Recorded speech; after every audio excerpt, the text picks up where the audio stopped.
Hi, Nina here from Nina Quilted That at 107 Quilting. I'm also your certified legit kit instructor. And today we're just gonna do a little quick how-to when you have two segments. So what this is, here's a segment in a legit kit that's finished. This one has 4 fabrics in it, that's a segment.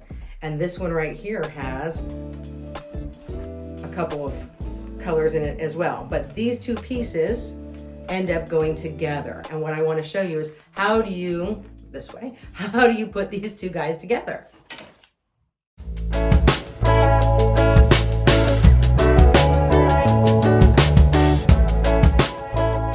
So what we have here are two separate segments. This is actually a single segment. It's A1D from the A1 block.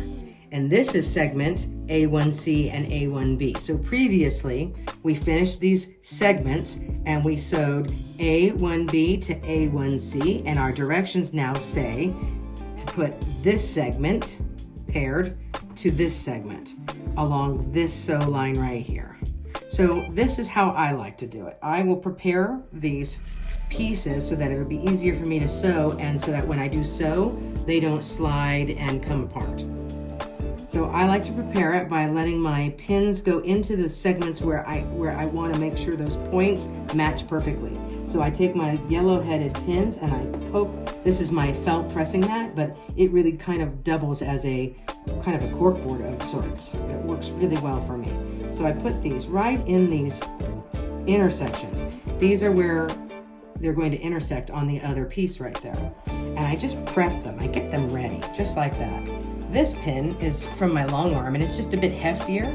And so sometimes it's hard for me to see those points where it's going to intersect when I'm pinning it. So I kind of give it a little bit of a guide, a little hole. I poke a hole, and it helps me when I lift this up to see where that other pin needs to go. So I've just prepared this other side by making little holes. And when I turn this over, I can just barely see where that pin had come through right there on this side. So now that one's lined up, and I have to find the matching space is right there. See how that's right coming through that hole? Right there. And then this one should be right there. And then this one, I'm gonna line that one up with its corner piece. I'm almost there. Right there. And now you can see where those pins are. So when they flip them this way, they should be sticking straight up. I'm not going to poke myself with those, but that is now holding my piece in place, and it holds it so that I can prepare the sew line. So I take this much smaller, this is a glass head pin, and I'm going to line up this sew line, which is this black line right here. Not the gray line, that's my seam. It's 1/4 inch, but this black line right next to it. So I need to make sure that I just put that through the black sew line, which I did. And I'm going to flatten this right here, and I'll put it right through the other black line right there. And I'm going to put another one at this end that just holds it together. And once I get these in, then I'm able to take out the ones that are like porcupines sticking up at me. And that one is lined up perfectly good too. So to make sure it doesn't twist, I'm a fan of pins. You put as many as you think are necessary so this thing doesn't move on you. But that's where I'm going to start sewing, is right here, and it's prepared and ready, and then I can take these out as I get closer to them. So here we are now at our sewing machine, and we are ready to put these two together. I have made sure that my stitch is nice and small for the foundation paper piecing, and I'm going to end up sewing right on. I'm going to start here in this white area, and I'm going to sew right through this little white line and stay right on top of this black sew line. And as I get close to the pin end, I will actually start pulling them out before it gets underneath my needle. You'll see that happen. So I'm going to prep that by getting it just under here where it just needs to be. I'm going to drop my foot. I'm going to hang on to my tails so that I don't get a bird's nest under here. And I'm going to start sewing. I'm getting close to the pin head, but I can see it, the pin end, and I'm pulling it back as I go. So I've got one out.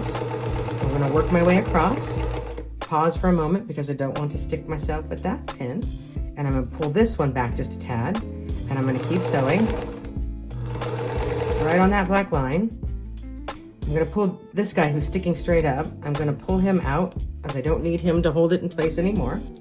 I'm going to keep going, and now I'm going to pull this guy out because he's done his job.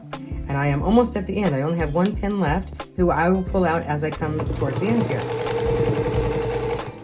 Don't want to drive over a pin, so now he's ready to go. And that's the end of that. That is the end of the sew line. Trimming my threads, and we are ready to go to the cutting board. What we have done is we have sewn now right along this sew line right here. And we're ready to open this piece and press it. But before we do that, I'm gonna go ahead and I'm gonna trim it down. So I'm gonna take my ruler and I'm going to make sure I'm a 1/4 inch from the sew line. If it's a tiny bit more, that's okay. If it's a tiny bit less, that's okay. But I do find that a tiny bit more is always better than a tiny bit less. We always want more dessert. So I can trim it later if it's too much. I can't grow fabric. So I try to go towards that 1/4 inch. Get my cutter ready. This guy's ready to be sharpened, so I'm going to make sure I get through that this time. There we go. And that's the edge of that. So before I press this open, there's a little bit of extra. Don't you like how this swiveled? That's Caterpillar's swivel cutting mat that goes right on top of their light boards. It just makes life so much easier. And I'm only going to take off the paper from the seam line that I no longer need, only because I'm going to press that seam open and I want it to be as flat as possible. So if I leave that little bit of paper, it'll just make that seam a little bit fatter. And you know, as much as we like more dessert and more fabric, we don't want more bulk in our seams. So that is how much I remove. And then we're going to come over to the ironing board and press that open. All right, so here we are again, back over at our pressing mat. This is a felt pressing mat and my iron is hot and ready to go. This is the piece that we just had under the sewing needle and we just removed the paper here after we trimmed it. So we're going to set that seam just like that. And we're going to open this seam. Here it is. And I'm going to pull this open, pressing it with my fingers, my fingernail. If you have one of those little rolly thingies or something to help you get this open, that's fantastic too. I'm going to hit it with the iron just to hold the ends down, just to get it right. But to really make it flat, I love this product. This is the Easy Press Fabric Treatment by Acorn, and I have it in my fancy little pen, a little pen holder here. Look, you see the sparkles? I love that. My friend Doreen made it for me. So we're going to just apply some of this liquid with this felt mat pen right on that seam, just to get this as flat as possible. And then we're going to heat that up with our iron. Make sure it's good and dry. I'm going to turn it over as well and just check out the front. Look how pretty this seam is. Look at how pretty this seam is. It's just perfect, or as close to perfect as it's gonna get, because done is better than perfect. And it's done. I hope you liked our little video. Like and subscribe.